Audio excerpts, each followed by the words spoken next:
A popularisé le concept de média mensonge. Vous pouvez m'expliquer ce que c'est? Un média mensonge, c'est une manière de manipuler l'opinion. Moi, j'ai travaillé ça dans ce que j'appelle la propagande de guerre, qui est un concept qui vient de l'historienne Anne Morelli, qui a étudié l'histoire notamment de 14-18. Et la propagande de guerre, ça consiste à manipuler une opinion. Si on est les États-Unis ou la France et qu'on décide de faire une guerre contre un pays, on va évidemment pas dire on veut voler son pétrole, son gaz, ses richesses, on veut contrôler la zone stratégique, ça on peut pas dire. Et donc on va dire que on vient pour la démocratie, pour protéger les minorités, pour émanciper les femmes, contre le terrorisme. Ça, c'est le prétexte parfait, parce que s'il n'y a pas des terroristes quelque part, on en amène quelques-uns et le prétexte est tout trouvé. Et donc, la propagande de guerre, pour moi, ça se caractérise par le fait de toujours cacher les intérêts économiques, de toujours cacher l'histoire, c'est-à-dire le rôle que les puissances coloniales ont joué dans certaines régions pour diviser, pour régner, pour dresser les peuples les uns contre les autres et garder le contrôle.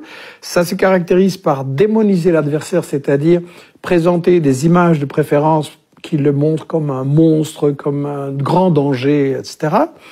Inverser l'agresseur et l'agressé. Meilleur exemple, Israël et la Palestine. On n'arrête pas de nous dire que les Palestiniens attaquent Israël. C'est quand même curieux. Israël les a chassés de leur pays, donc c'est lui l'agresseur. Et le cinquième principe de la propagande de guerre, c'est monopoliser le débat, c'est-à-dire empêcher... Vous savez, quand il y a une guerre, il y a toujours forcément au moins deux avis. Et donc, un spectateur devrait entendre les deux avis pour se faire son opinion. Et nous, à la télé, on a un seul avis. Il n'y a pas de débat contradictoire. Il faut toujours être pour la guerre. C'est patriotique, c'est humanitaire. Et donc voilà, ces 5 principes de la propagande de guerre, c'est ça qui est derrière ce que j'ai appelé le média mensonge. Je ne veux pas dire par là que les journalistes sont tous pourris. Je veux dire que le système des médias auquel nous sommes soumis en France, en Belgique, aux États-Unis, c'est un système qui, comme le disaient Herman et Chomsky dans ce livre « Fabriquer un consentement » que nous avons réédité là et qui, à mon avis, le livre qui explique le mieux les problèmes des médias en Occident, il disait, voilà, les médias ne sont pas là pour informer le public, mais pour lui faire accepter les décisions, les choix, les stratégies des gouvernements. D'accord. Est-ce que vous pouvez me donner d'ailleurs un exemple? Est-ce que la Libye... La Libye est tout à fait un exemple. J'en ai dans mes livres donné des exemples tout plein. Et il y a une chose qu'il faut remarquer, c'est que aucun des journalistes de ces journaux télévisés, de ces grandes émissions d'information, aucun de ces médias n'a accepté un débat contradictoire sur les exemples que je donnais de médias mensonges. Dans le cas de la Libye, on nous a dit que Kadhafi faisait bombarder, mitrailler la population qui manifestait, qu'il y avait 6 000, 10 000 morts, tous les jours les chiffres gonflaient. Et en réalité, c'était une invention complète. Et l'ancien ambassadeur de France, des représentants d'Amnesty, pas du tout favorables à Kadhafi, ont dit que non, ça ne s'était absolument pas passé, c'était un total fake news. Et donc maintenant, tous les professionnels le savent que ça ne s'est pas passé et personne ne le dit au public. Personne ne dit on vous a manipulé, on vous a embarqué pour approuver la guerre de Sarko, alors que il y avait un problème, il y avait des affrontements limités, des morts des deux côtés, et tout ça pouvait et devait se résoudre par la négociation. Et ça a été refusé parce que le but n'était pas d'aider les populations.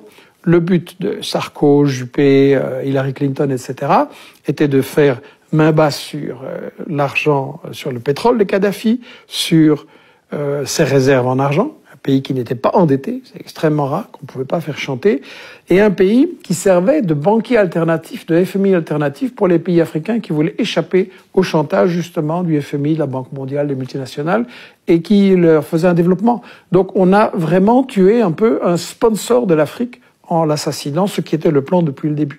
Donc la campagne de Libye, c'est vraiment un festival de fake news.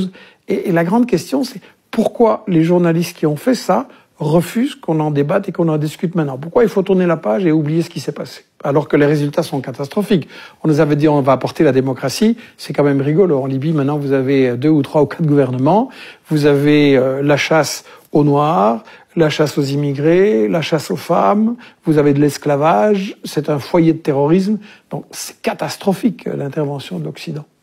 Donc vous estimez que les médias occidentaux en général sont assez suivistes dans la politique étrangère de leur pays?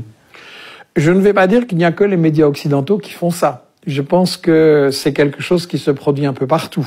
Mais moi, je travaille là où je vis, sur ce que je lis, ce que je vois, ce qui influence les gens qui sont autour de moi. Donc je pense que dans chaque pays, c'est quelque chose qui doit être fait. Mais effectivement, les médias occidentaux sont plus que suivis, ils sont complètement intégrés. On va revenir aussi sur votre parcours.